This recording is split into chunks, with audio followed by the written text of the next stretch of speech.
Welcome to today's Attaining the World's Beyond review.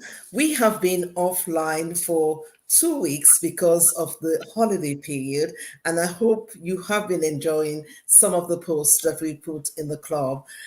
Today, we're going to be reviewing chapter 23, which is spiritual work. In fact, we started discussing it because it's a very interesting subject. Where do we start with this? For me, this was like, it hit me on the face. This is the work that we have to do on a day to day basis. I think I want to begin to say that actually it's a very beautiful chapter that Dr. Lightman unwrapped the process of self improvement well, nicely put here for us.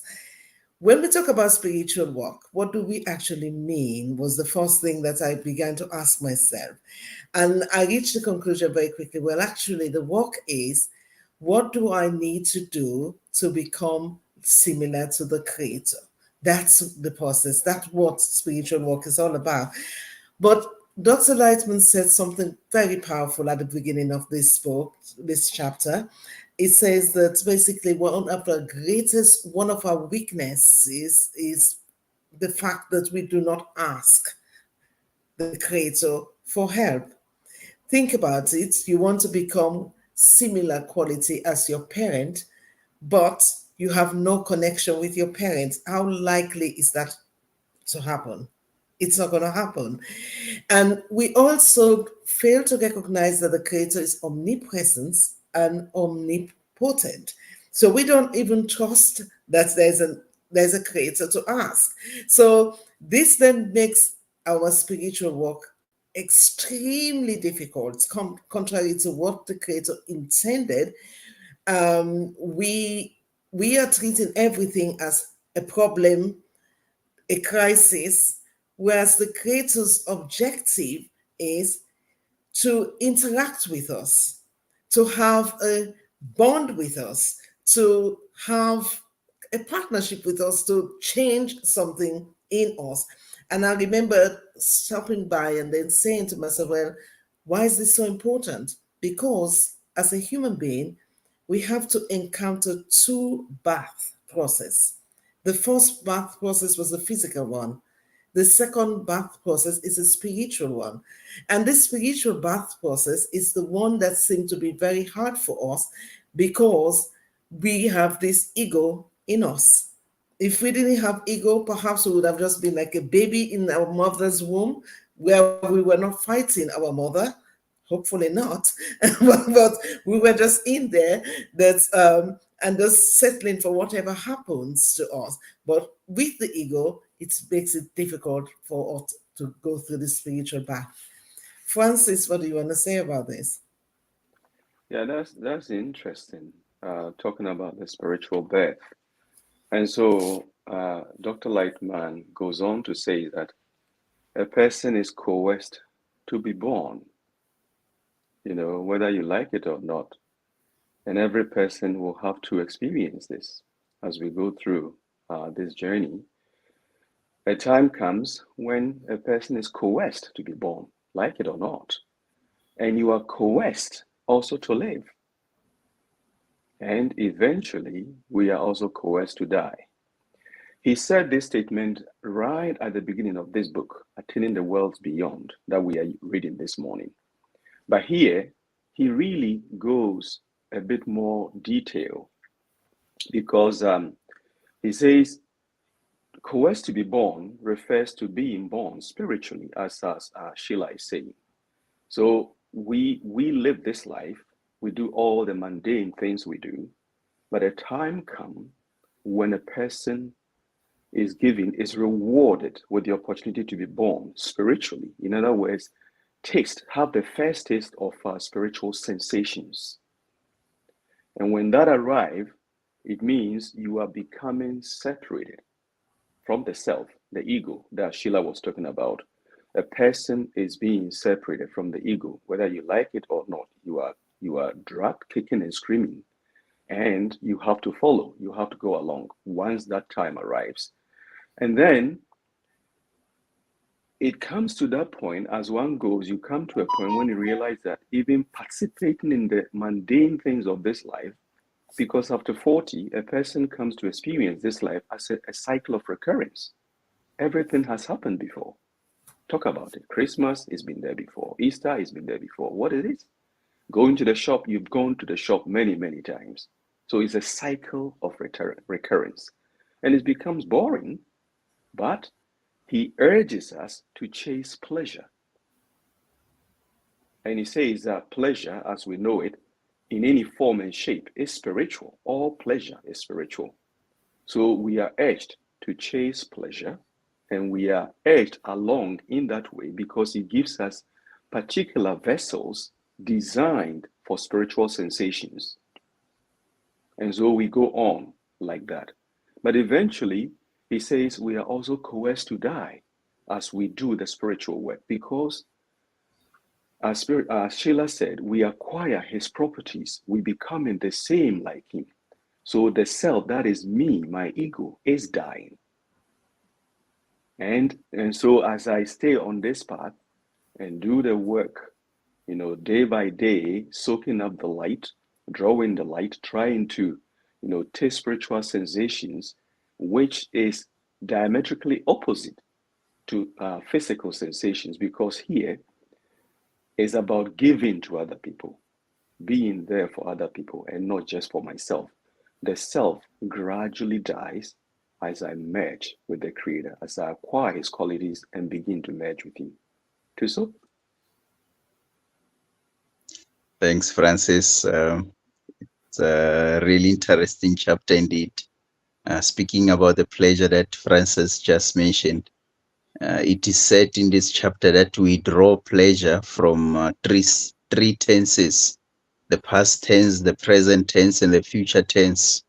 And we always drawn it here in the present. So I can be thinking of something good that happened or who I used to be in the past and still draw pleasure from it while speaking about it in the present. And I can think of the future that I want, that I aspire to, and still get joy from that.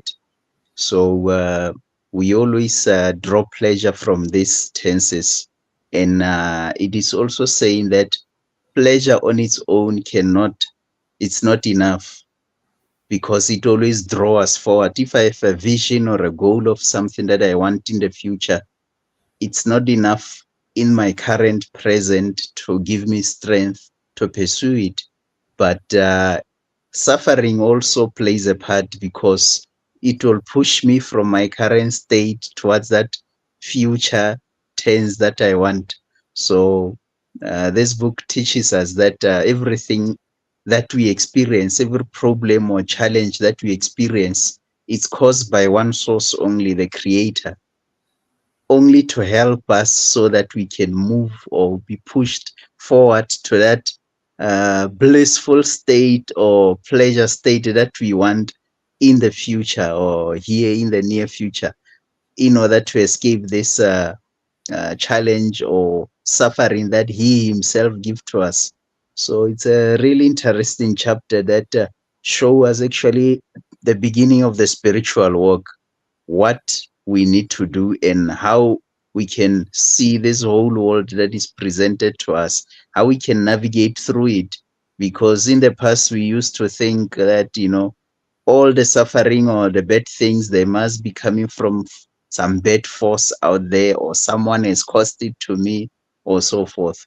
But this book is showing us that there is only one force which operates in two ways: pleasure that pulls us forward, and suffering that actually pushes us forward, because with pleasure alone we cannot have the strength to pursue it, the strength to pursue the Creator. Delis? Yes, thank you. My connection might be quite poor. I apologize for this. Yeah, so from where you've left off, the next part of the chapter talks about how we, in our physical bodies, can perceive things as punishment. But it's not punishment as such that's happening to us. as we would perceive it, as it might be written in the Bible, as we've learned over in our childhood years, but rather all that is happening is that we are trying to establish a bond with the Creator. Not here because you've done something wrong, you're not following the path, you're not doing what the Creator wants you to do. Rather, you are not attuned to Him. And therefore, you start feeling this dissonance or this very much uncomfortable feeling. And it incorporates this aspect of what you've said, too, so about being pushed from behind. Somewhere in there, it also says, if you're not experiencing the pain and the regret and the sorrow and the depth of this matter, then you're not actually able to push forward. I mean, you can think of it from an intellectual perspective. This is happening to me. But often when it's really in our heart that we feel either the fear or the desire or the lack or something is wrong, it propels us forward to want to reach out to the Creator.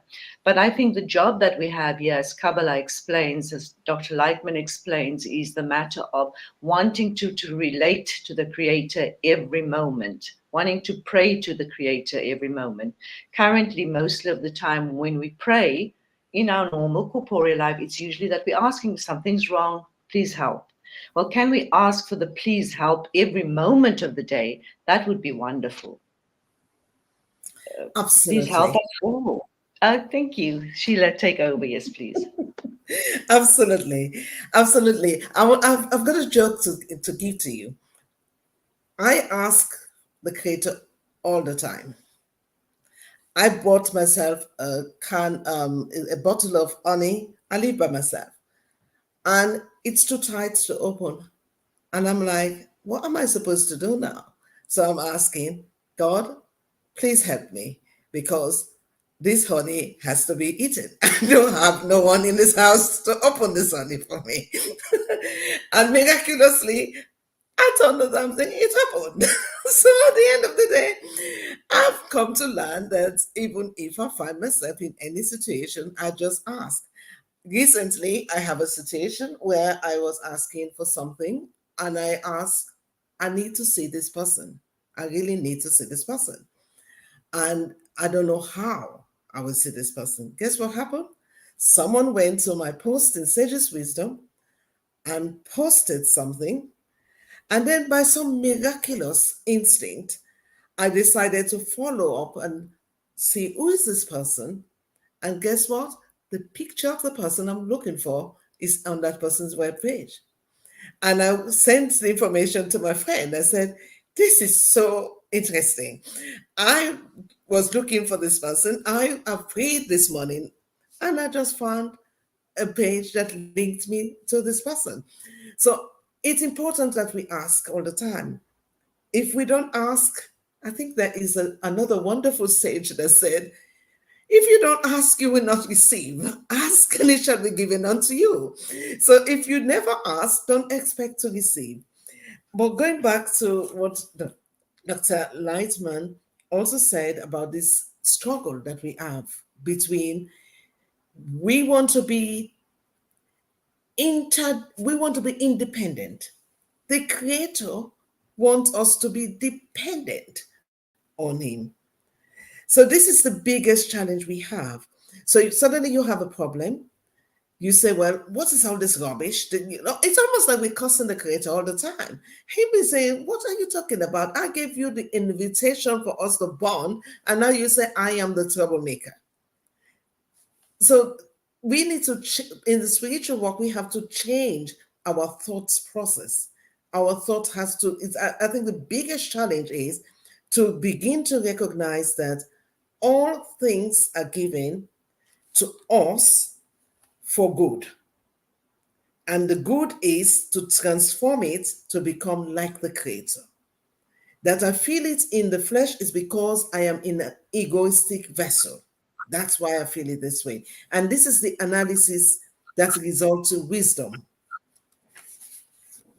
I'd like to just add in that respect. Yeah.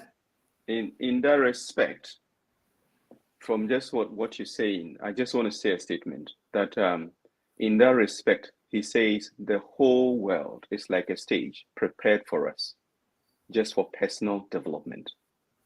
Just like that. everything we go through, everything that he throws us at, is just a stage. The whole world is prepared for me, for you, for him, for this one purpose, for us to develop ourselves to a point where we merge with him. Delise?